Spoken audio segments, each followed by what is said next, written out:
a chamada numérica que aprendemos e revisamos fundamental para ordenar, filtrar os dataframes. Então agora a gente vai aprender a ordenar os dataframes, certo?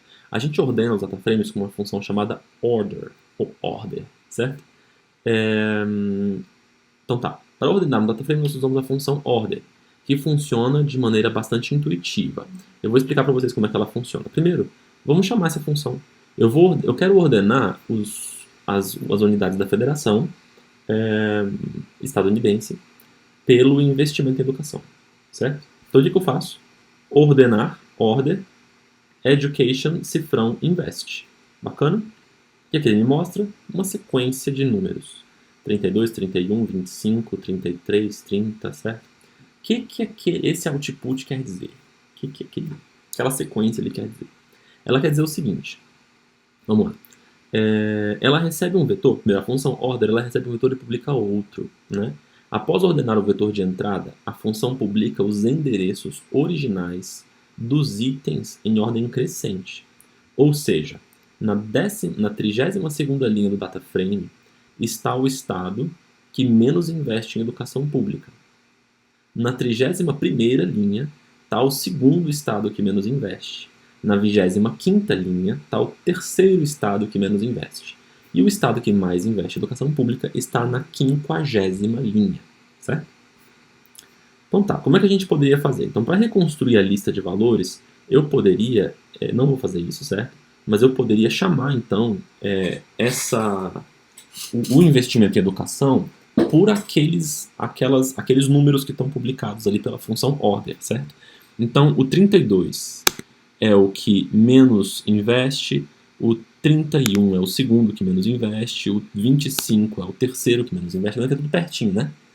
Eu não vou fazer isso, porque isso significa que eu vou escrever um código de 50 linhas, né? Eu tenho que chamar um de cada vez.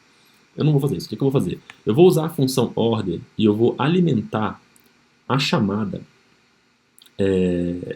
da educação pela função order, certo?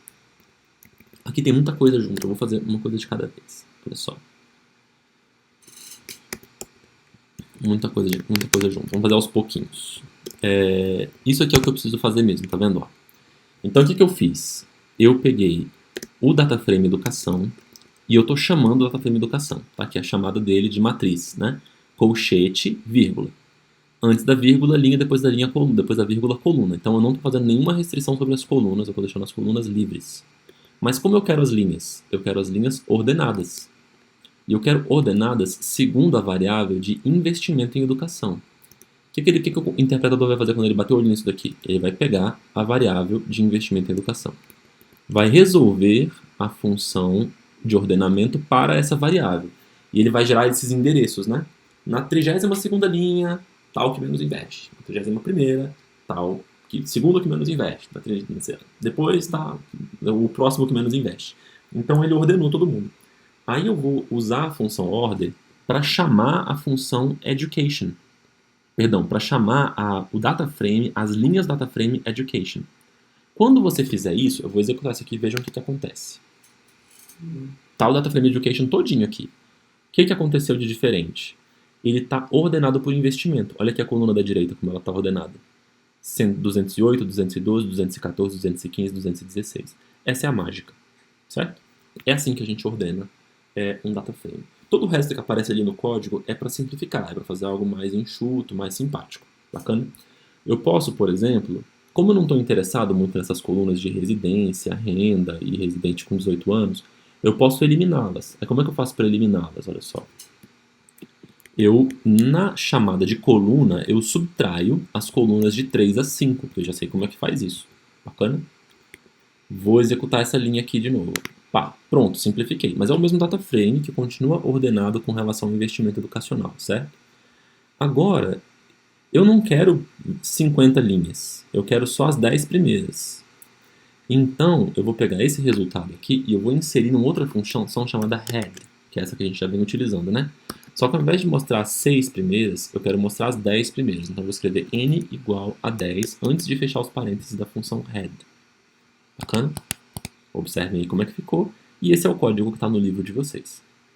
E é isso aqui que aparece. Bacana? 10 linhas. os primeiros estados que menos investem em educação, porque esse ordenamento é um ordenamento crescente. Bacana? Como é possível vocês perceberem, o data frame foi ordenado com sucesso.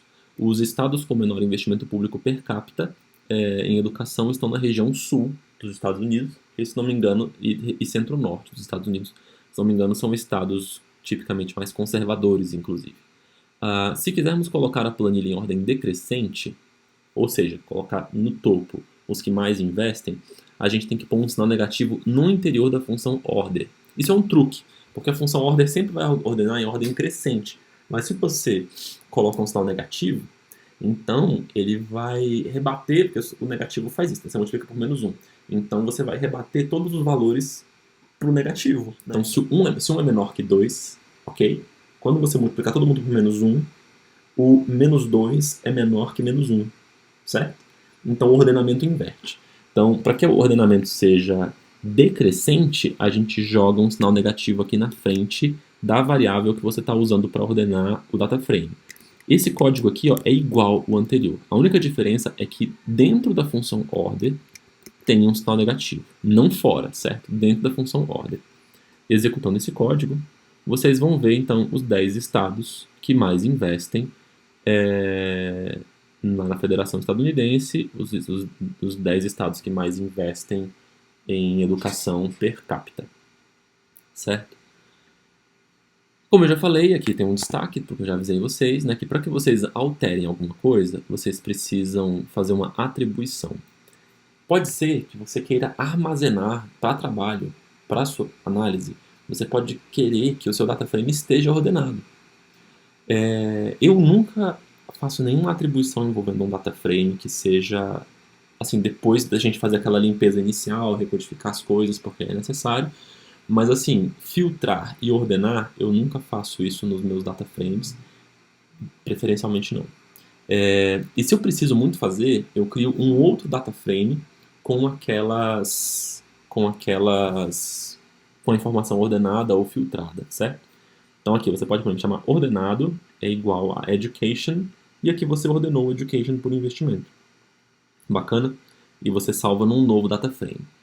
Isso mantém as coisas mais organizadas. De qualquer maneira, no corpo da sua análise, evite fazer atribuições sobre a sua base de dados. Certo? Tente preservá-la. Separe no seu código uma primeira parte, que é uma parte de